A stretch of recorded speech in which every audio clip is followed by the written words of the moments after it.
Shabbat Shalom.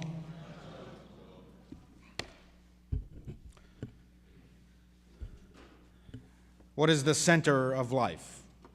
Action or contemplation?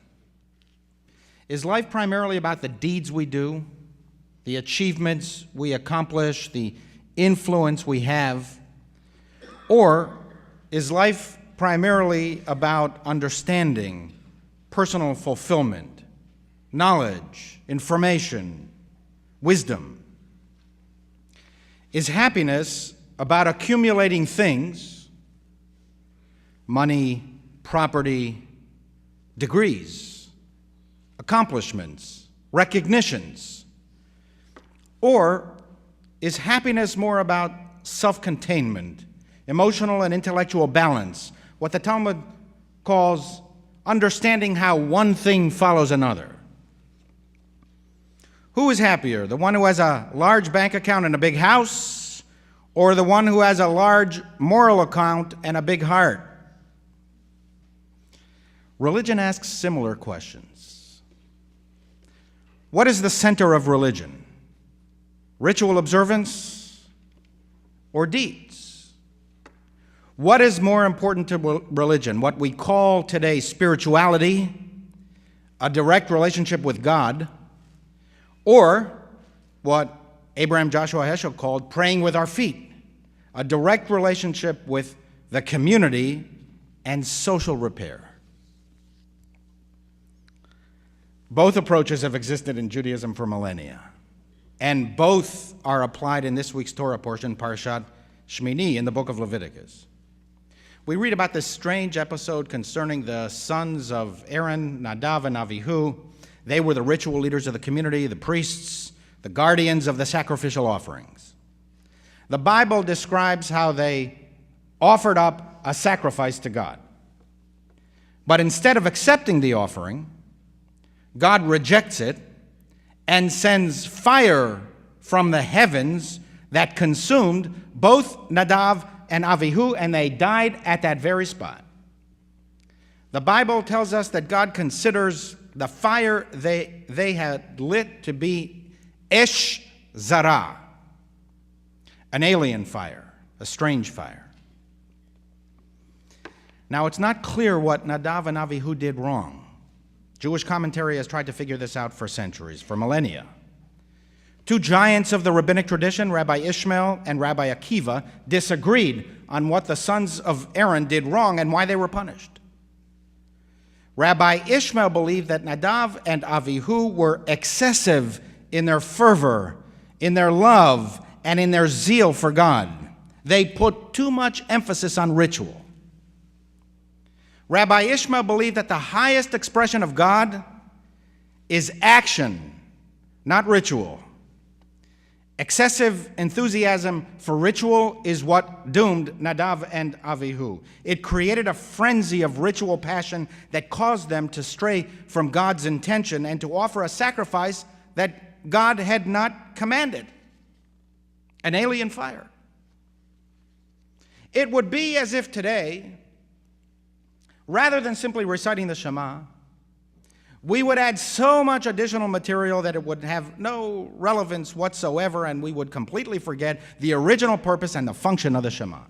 It's not what God asked. God asked to say the Shema. Rabbi Ishmael would say, better to act in a manner that is befitting of the one and true God than to recite page after page of prayers that assert monotheism.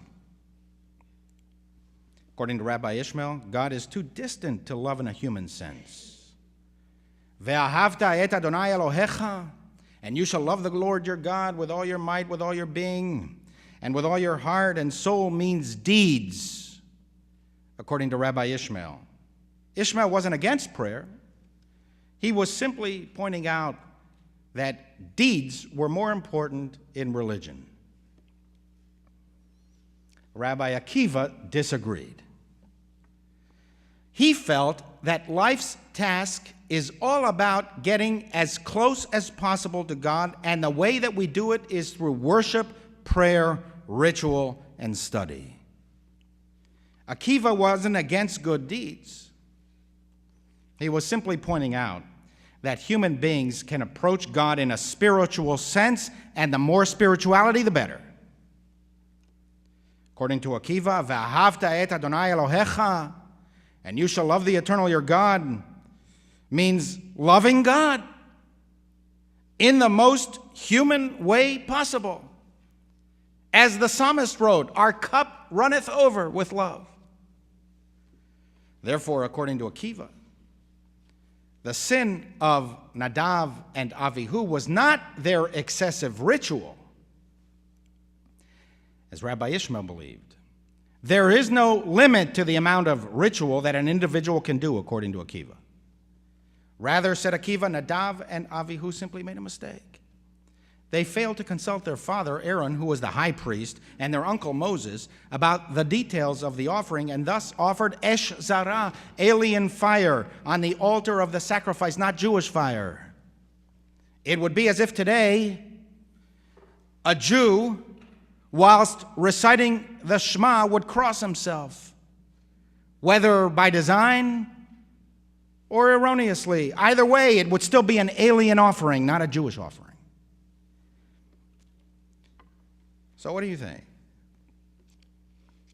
Is what we call today spirituality the most important dynamic in religion? Or are deeds the most important?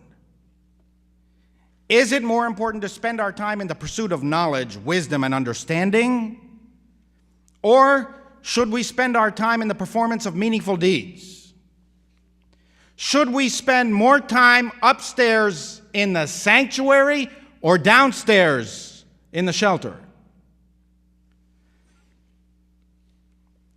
We have a tendency today to say that deeds are more important. That's what you expect me to say, right? That's what you always heard rabbis say, especially the rabbis who have occupied this pulpit. Much of Jewish tradition from antiquity to our very days makes the same point. But I think that this approach has become much too easy today.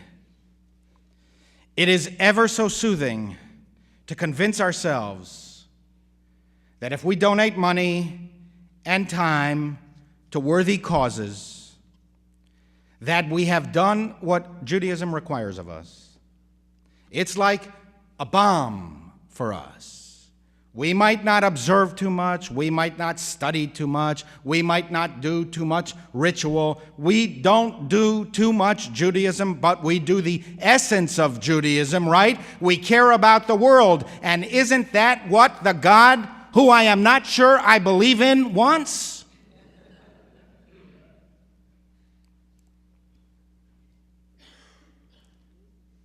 Can I level with you? Don't let yourselves off too easily. Don't cut yourselves so much slack.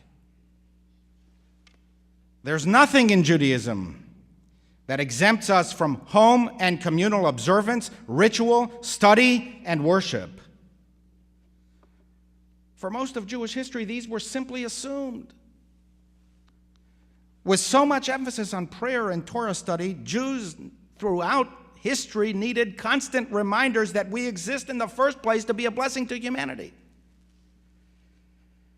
This is why the tradition emphasizes over and over again, woe to a person who has studied a lot of Torah but is a miserable human being. Better that person not study Torah at all.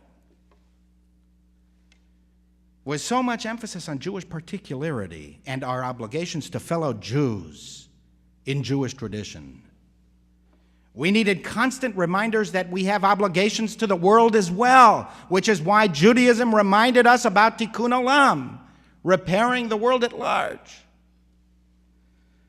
But you know what? Today, we need to ask ourselves, has the Jewish fire gone out? Are we bringing Esh Zarah, alien fire, to the altar of humanity? You don't have to be a Jew to be a good person. There are plenty of great people who are not Jewish. I've met some of them. You don't have to be Jewish to give money to a library, a hospital, a theater, or a museum. Plenty of others do that. Since we're about to complete Passover, you don't have to be Jewish to be against slavery and for freedom. Lots of people believe that. What is the Jewish fire that we bring today? In constantly reminding us of our obligations to humanity, our tradition in no way intended to convey that our obligations to Judaism don't matter. In constantly reminding us that deeds are important. The tradition in no way intended to convey that prayer is unimportant and that study is irrelevant and that observance is obsolete. Today, actually, for our lot, liberal Jews, we need to be reminded more about the need for study and ritual because we do less of it. We need to be reminded more about the obligations to fellow Jews because we care less for it. You know, I've even had people tell me, people who could draw their lineage from here back to the Kohanim, the priests in the temple in Jerusalem, in the Parsha of Leviticus, Shmini. I've had people who have even said to me, none of my grandchildren are Jewish, but I consider them Jewish anyway, because they embrace the Jewish values of being good and ethical human beings.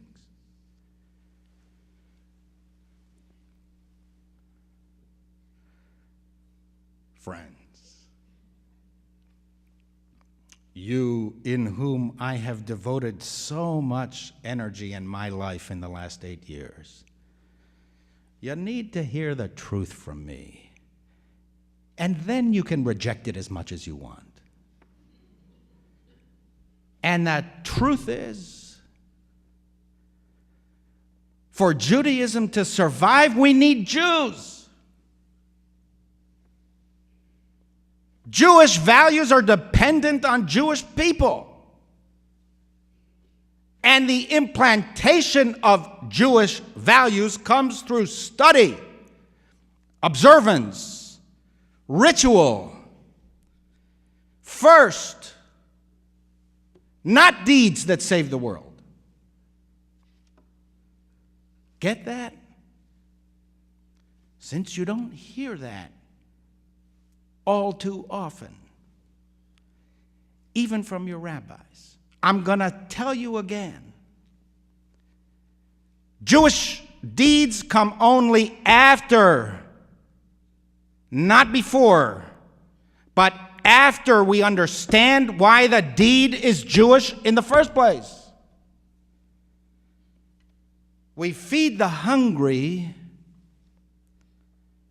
not only because Aristotle thought that poverty is the parent of revolution,